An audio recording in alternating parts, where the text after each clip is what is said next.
Imagine this. The year is 1892 in the gray farmlands of southern Illinois.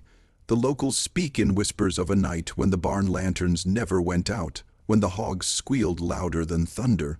For weeks afterward, no one saw Patrick O'Brien, a man once seen swaggering through town, boasting of wealth, drinking too much, and hinting at leaving his wife with nothing. By dawn, Catherine stood alone at the edge of her property, her hands trembling as the pigs tore into something they were never meant to taste. On paper, Catherine O'Brien's marriage looked respectable. Patrick was a landowner, though debts gnawed at him like rats. Catherine, raised in a Catholic orphanage, was quiet, dutiful, and unfailingly obedient. Or so the townsfolk thought. Behind closed doors, Patrick had already prepared legal documents, transferring land, siphoning accounts, stripping her of every claim. To the church he appeared pious, to neighbors merely stern. But to Catherine he was a man plotting her erasure, waiting for the moment she became disposable. The O'Brien farm lay 3 miles from the nearest church bell. Fields of corn wilted in the late summer heat, and a stench of rot often mingled with the wind. Catherine's pigs were prize, large, ravenous, always hungry. The neighbors wondered how she kept them so fat while her pantry seemed bare. They did not know that Catherine fed them in the dead of night, when the earth was still and no one was meant to be awake. The discovery of Patrick's betrayal did not come suddenly. Catherine overheard it in fragments, whispered discussions in the tavern, the shuffle of papers Patrick thought she'd never find. But the final blow came when a priest, red-faced and stammering, delivered a quiet warning. "He intends to cut you out, my child. He means to leave you destitute." The church knew, the neighbors knew, yet no one intervened. They all expected her to endure, as so many women before her had. Catherine, however, decided she would not. There was no scream, no outburst, no storm of rage. Instead, Catherine waited. Days turned into weeks as she set her mind like stone. She watched her husband's steps, studied his habits, counted the drinks he swallowed before collapsing each night. She fed the pigs more voraciously, as if preparing them. A local child swore he saw her dragging heavy sacks into the barn under moonlight, whispering prayers not found in any hymnal. On the night Patrick disappeared, a storm rolled over the flatlands. Neighbors later swore the lightning made the barn glow like a lantern of glass. Inside, Catherine poured him one last drink, laced with something bitter. His body collapsed near the troughs, his breath ragged. She did not hesitate. She dragged him across the straw inch by inch until the pigs stirred awake. The squeals rose, drowning out the thunder. By morning, nothing remained but scraps of fabric and bone fragments trampled into the mud. The Catholic parish, already aware of Patrick's intentions, could not claim ignorance. When whispers reached the priest that Patrick had gone missing, he said only, "The Lord removes as he sees fit." Catherine continued to attend Mass, kneeling with quiet devotion, never shedding a tear. The congregation watched her, but no one asked questions. To accuse her would be to accuse themselves, for they had all known of Patrick's cruelty. Silence was easier, silence was safer, yet unease rippled through the countryside. Some swore they heard the hog's frenzy echo across the fields that night. Others recalled seeing Catherine's face, pale and illuminated by lightning, as if she were in communion with something older than the church. The sheriff came by once, asking after Patrick. Catherine only shrugged, saying he had likely gone south for work. The sheriff, who owed Patrick money, seemed relieved to believe it. He never returned. The animals grew larger, grotesque in their abundance.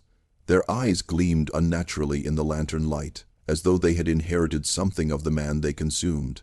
Catherine fed them scraps of meat more often now. Where she obtained it, no one knew. Children whispered that her pigs could speak in the night, their grunts forming words.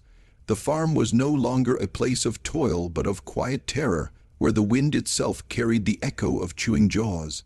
Months later, a boy scavenging for firewood near the O'Brien farm stumbled upon a half-burned ledger buried under ash. It bore Patrick's signature, listing transfers of land and accounts, but entire sections had been blackened, destroyed deliberately.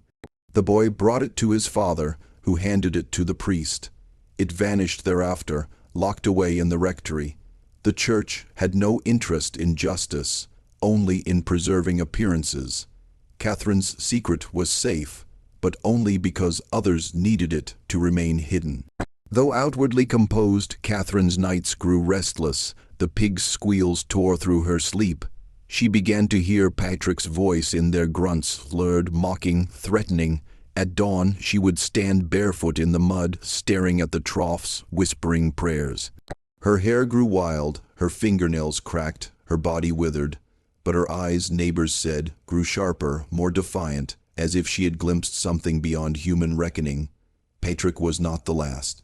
Over the next 2 years, drifters vanished near the O'Brien farm. A salesman, a vagrant, a farmhand seeking shelter. None were seen again. Each time, the pigs grew larger, more bloated. Each time, Catherine appeared calmer, more resolved. Townsfolk whispered but dared not accuse her. They, too, benefited from her silence. Debts forgiven, disputes forgotten, favors quietly arranged. The county officials knew, the church knew, even the sheriff knew. Yet none acted. Patrick's absence freed them from their own obligations. Catherine's farm remained productive, her pigs a source of prized meat. It was easier to look away than confront what had taken root in their midst. Thus, the institutions built to uphold law and morality instead fed on silence, corruption woven into every prayer, every transaction, every handshake. Strangest of all was Catherine's connection to the orphanage where she had been raised. The priest who had warned her of Patrick's betrayal visited often. Some whispered that the orphans who disappeared over the years, children with no records, no family, had found their way to Catherine's troughs. No one dared confront her, for to accuse her was to expose the church's own hand. By 1895, Catherine's feedings became ritualistic.